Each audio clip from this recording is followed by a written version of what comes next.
Solar panel प्रकाश 1 second में बिजली पैदा कर सकता है। हमें पता होना चाहिए कि धूप पृथ्वी पर सबसे निष्पक्ष और सबसे प्रचुर संसाधन है। जब तक सूर्य उगता है हमारे पास ऐसी ऊर्जा है जिसे हमसे छीना नहीं जा सकता। मुख्य बात यह है कि सौर ऊर्जा उत्पादन का सिद्धांत बहुत सरल और चालाक है। इसके सिद्धांत को समझने से पहले हम पहले वर्तमान नामक एक अवधारणा को समझते हैं। इसका सार वास्तव में इलेक्ट्रॉनों की दिशा है। इस सिद्धांत को समझने के बाद हम पहले रेत का एक टुकड़ा खोदते हैं और 99.999% क्रिस्टल को खोदते हैं और फिर इसे पतली शीट में पीसते हैं। क्रिस्टल सौर पैनलों की मुख्य सामग्री है, लेकिन शुद्ध क्रिस्टल बिजली का उत्पादन नहीं करेगा क्योंकि क्रिस्टल एक 4 तत्व वाला तत्व है। हम क्रिस्टल को 4 हाथों वाले राक्षस के रूप में कल्पना करते हैं। प्रत्येक हाथ में एक इलेक्ट्रॉन होता है। ये इलेक्ट्रॉन संबंधित क्रिस्टल के साथ साझा किए जाते हैं, जिससे इलेक्ट्रॉन कसकर बंधे होते हैं और बिल्कुल हिल नहीं सकते हैं। नियम को विद्युतीकृत करने के लिए हमें कुछ क्रिस्टल को विघटित करने और उन्हें 5 तत्वों से बदलने की आवश्यकता है। तो 5 हाथ हैं। इस समय उसके पास एक और हाथ है जिसके पास कोई हाथ नहीं है।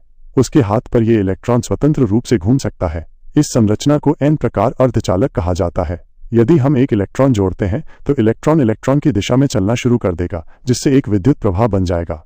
लेकिन वास्तविक स्थिति में जब सूर्य का प्रकाश एन प्रकार अर्धचालक पर पड़ता है तो हालांकि प्रकाश इलेक्ट्रॉन को स्वतंत्र रूप से चलने के लिए ऊर्जा दे सकता है, ये सीधे इलेक्ट्रॉन नहीं बनाएगा। इस समय इलेक्ट्रॉन की गति यादृच्छिक और अराजक होती है, इसलिए विद्युत प्रवाह नहीं बन सकता है। तो हमें क्या करना चाहिए? इसके बाद हम तत्वों को क्रिस्टल के दूसरे टुकड़े में डालते हैं। शुद्ध क्रिस्टल में 4 हाथ भी होते हैं, लेकिन इसमें केवल 3 इलेक्ट्रॉन होते हैं। इस खाली हाथ में एक अतिरिक्त खाली रक्त होता है। यह जानबूझकर अन्य तत्वों को भी पकड़ सकता है। ये दोनों तत्व अपने हाथों में चीजों को नियंत्रित कर सकते हैं और यहां तक कि एक रिटर्न सेल इलेक्ट्रॉन को भी नियंत्रित कर सकते हैं। इस प्रकार की चीज को पी प्रकार अर्धचालक कहा जाता है। यदि हम एन प्रकार अर्धचालक और पी प्रकार अर्धचालक को जोड़ते हैं तो ये एक पीएन जंक्शन बन जाता है।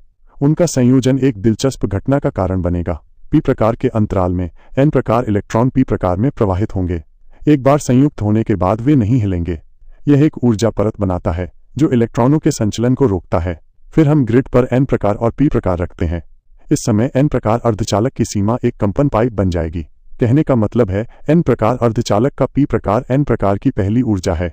अगला पी प्रकार की ऊर्जा होगी, जिससे पी प्रकार की ऊर्जा होगी। दूसरी स्थिति में पी प्रकार का पी प्रकार होगा।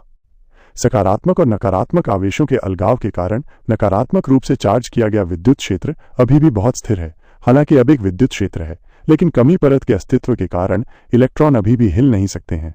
लेकिन जब सूर्य का प्रकाश अंदर आता है तो स्थिति अलग होती है। फोटॉन एन प्रकार अर्धचालक से टकराने पर इलेक्ट्रॉनों को ऊर्जा देंगे, जिससे इलेक्ट्रॉनों को कमी परत में छिद्रों से बाहर निकाला जा सकेगा। टूटने के बाद इलेक्ट्रॉन और छिद्र विद्युत क्षेत्र के प्रभाव में एन प्रकार की ओर बढ़ेंगे, जबकि छिद्र पी प्रकार की ओर बढ़ेंगे। दोनों तरफ सकारात्मक और नकारात्मक आवेशों की एकाग्रता बढ़ने के कारण एक मजबूत विद्युत क्षमता अंतर उत्पन्न होगा। इस समय यदि हम दोनों सिरों पर एक तार जोड़ते हैं तो इलेक्ट्रॉन नकारात्मक ध्रुव से सकारात्मक ध्रुव तक प्रवाहित होंगे और इलेक्ट्रॉन दिशात्मक रूप से चलना शुरू कर देंगे। जब इलेक्ट्रॉन पीएन पर छिद्रों के साथ जुड़ते हैं तो सूर्य का प्रकाश लगातार चमकने के कारण इलेक्ट्रॉन छिद्रों से बाहर निकलते रहते हैं। आंतरिक विद्युत क्षेत्र के प्रभाव में इलेक्ट्रॉन इस सिरे पर वापस आते रहते हैं, जिससे इस सिरे पर लगातार विद्युत प्रवाह प्रवाहित होता रहता है। वास्तव में सौर पैनल का सूर्य की ओर वाला हिस्सा एन प्रकार अर्धचालक है और पीछे की तरफ पी प्रकार अर्धचालक अधिक आसानी से प्रवेश करता है। एन प्रकार अर्धचालक आमतौर पर पतले होते हैं क्योंकि एक ही सौर सेल केवल लगभग 0.5 वोल्ट वोल्टेज का उत्पादन कर सकता है। इसलिए वर्तमान और वोल्टेज बढ़ाने के लिए अधिक सेल इकाइयों को श्रृंखला या समानांतर में जोड़ने की आवश्यकता होती है ताकि सेल इकाइयों की सुरक्षा हो सके। सौर पैनल की बाहरी परत को पारदर्शी प्लास्टिक से सील किया जाता है, जो न केवल इंसुलेशन सुरक्षा प्रदान करता है बल्कि पराबैंगनी किरणों को भी फिल्टर करता है, जिससे सेल इकाइयों को नुकसान कम होता है। शीर्ष परत पर हम टेम्पर्ड ग्लास की एक परत लगाएंगे जो फोटोवोल्टिक इकाइयों को बाहरी वातावरण के प्रभावों से प्रभावी ढंग से बचा सकती है।